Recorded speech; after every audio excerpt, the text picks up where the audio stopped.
Steve Peterson here of Infinity Investments, and welcome to our channel where we talk all things commercial and investment real estate, particularly best practices for brokers, investors, and professionals in the business. And this video is going to be the first part of a 5-part series on the fundamentals of 1031 exchanges. I do a lot of videos and I talk a lot about 1031 exchanges, probably because I do a lot of them as a broker, I've done them also as a principal.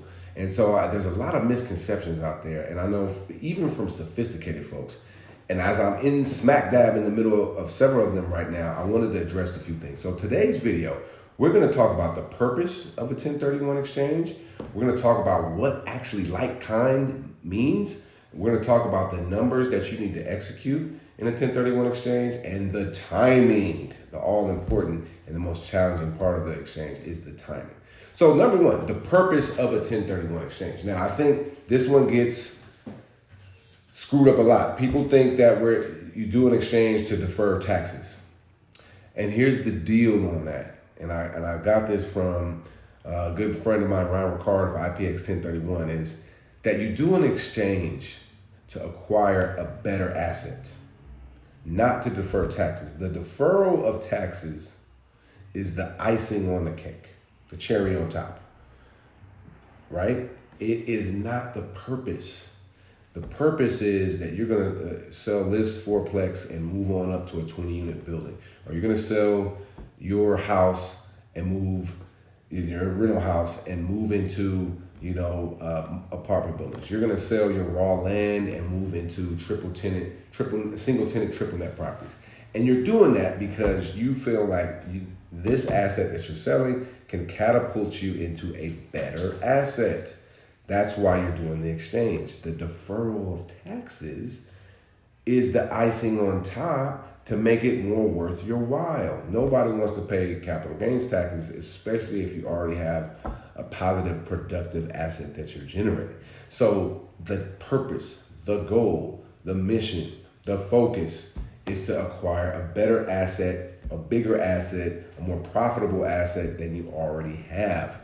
And in doing so, deferring the capital gains taxes. I think that's very important. And I think it's something that a lot of people miss. People think, hey, I just want to sell, get money because it's top of the market and not pay the taxes. What you need to be thinking about is, because sometimes it might be better for you to keep that property. I'm saying this as a broker. But if you're going to sell a property and you're going to exchange, it's to acquire a better asset. And I have videos that I talk about the best way to locate your replacement property, and we'll do another video on that. But just know that you're doing this whole thing so you can advance your portfolio, and you should be, that portfolio should be, when you make this move, cash flowing better or have a much better equity position and a chance for growth. So I just wanted to address that. That's very, very important. So that is the number one purpose of doing the exchange, is to acquire a better asset. Now, I wanted to talk about like kind, because this is a big misunderstanding. So when you do a 1031 exchange, you have to acquire like kind property. So what does that mean? A lot of people, sophisticated people, think, hey, I'm selling an apartment building, I got to buy another apartment building. I'm selling a rental house, I got to buy another house. I'm selling my triple net retail property, I got to buy another retail. I'm selling a hotel, I got to buy another hotel. Like kind means deed for deed. I'm selling real property and I'm going to buy real property. It has to be, though, real property, deed for deed. Now, what property type? It can be whatever. You can sell your raw land, you can buy triple net, you can sell your apartments, you can buy hotels, you can sell your rental house, you can buy apartments. It has to be deed for deed, though. What it cannot be is you're buying LLC or interest, for instance, in an LLC. So let's say you sell one property, you exchange, and you want to buy a 20% interest in a bigger building. Okay, and you cannot do that in the form of a LLC interest only. You can do that if you're going to invest in a tenant in common structure that is accompanied with LLC interest or interest in an LLC. But if you're investing in a group investment, it has to be a deeded interest into that property. A percentage of the deed 22%, 20, whatever the percentage is, it's got to be a deeded interest. Now, you can also do this through like a DST type of structure, in other words, statutory trust. So there's different elements of like kind and what that means, but it has to be a deeded interest. It cannot be a LLC interest. It also cannot be a stock interest in a corporation. Let's say if somebody owns property in an S corp, they want you to invest in it, fantastic. But whatever it is, you've got to swap deed for deed. That's what like kind means. It don't have to be apartment for apartment or retail for retail. You can switch property types. That's the biggest thing that I get as a misconception in this 1031 exchange like kind thing, is people think they got to stay with the same property type. And actually, that's a big benefit for a lot of people, is to go from, I say, a lot of people will sell apartment buildings and say, I'm retiring, so now I want single tenant, triple net. And that's all good, and that's a common thing. That's why you do this. But it's got to be deed for deed. It can't be LLC interest. It can be a partial deed, though. And it can be structured correctly. And there's a lot of ways, and we'll do a video on that and what that means. But just understand that, you can buy different property types, but you can't buy stock interest. You can't buy LLC interest in and of itself. You say you want to invest in a REIT that's publicly traded. You can't do that. It has to be deed for deed. All right. Now, the next element we want to talk to you guys about is the dollar amounts, because this is important. Now, say you sell $1 million property, and let's just say that $1 million property has, at close of escrow, you've got $400,000 of cash, and you've got $600,000 of debt. Okay, debt. I mentioned that, and follow me on this. When you now exchange, in order to be totally tax deferred, you need to reinvest that $1 million or more. It can't be less, but it can be more, into the replacement property. And you've got to spend the cash and replace the debt. Meaning that out of that $1 million, whatever cash that is there, you got to reinvest that, and you've also got to carry $600,000 worth of debt to the next property. Now, you can do that again in a partial interest. It gets a little bit more complicated because the partial interest of the property that you're reinvesting in has to at least be worth what you're selling, right? And the deeded interest has to match up with that. The debt allocation has to match up with that. So if you're doing, especially if you're exchanging, and especially into a co-investment, then you need to have some professionals like a CPA helping you out, walk you through that to make sure it's qualified. Now, anytime you do an exchange, this has to go through a qualified intermediary. Money leaves escrow, doesn't go to you. It goes to the qualified intermediary, and they're the ones who are handling the transaction. So they're going to make sure it's in compliance, but I still think you need someone looking at, from your interest, especially from a tax standpoint, a CPA who you work with, like and trust. But understand, numbers wise, that you're going to have to sell that property, and if you want to be totally tax deferred, and then buy another property of equal or greater value. And in doing so, you've got to spend the cash and replace the debt. The government and the banks of the world, they got a pretty good relationship. So this whole thing is, if they say, hey, we're going to defer these taxes, we just want you to make sure you go get some more interest. And that's something a lot of people, especially the retirees, are saying, oh, no, I was hoping to sell this property and reinvest the cash. I don't want any more debt. So just understand, whatever you coming out of, you got to take going into. Now, you can always, in this exchange process, take some cash out, and whatever cash you take out, that's called boot, you're going to pay taxes on that, right? And let's say you wanted to go and you found a property where the values match up, but you don't want any more debt. And if you don't take debt, you're going to pay taxes on that. So, or let's just say you had a $600,000 loan, and on the other property, you got a $500,000 loan. You're paying taxes on $100,000, and that's not the kind of taxes you want to pay. If you're going to pay taxes, you should be paying taxes on money you take out, put in your pocket.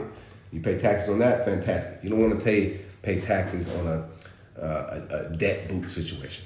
And I wanted to address that because a lot of people don't realize that you have to spend the cash and replace the debt when you're doing this exchange.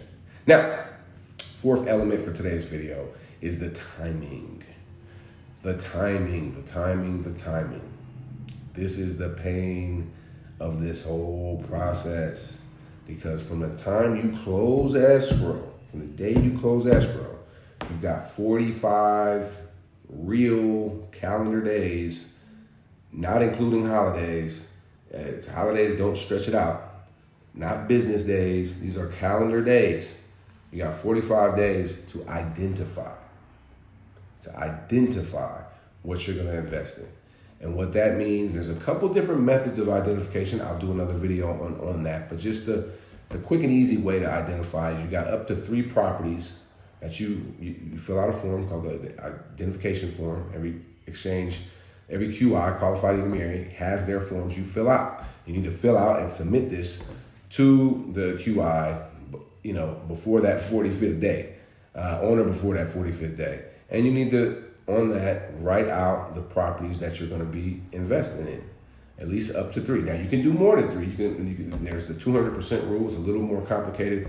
The quick and easy way is that you can invest up to 3. You don't have to buy all 3, but you can select 3 of those properties, put them in there, and they have to be equal or greater value to the property that you're selling, again, in order to be totally tax deferred. And that can be difficult. And when you write those properties down, it's advised that you have some sort of control over those properties. You have a property in contract, or you have an option to purchase that property, or you already, you're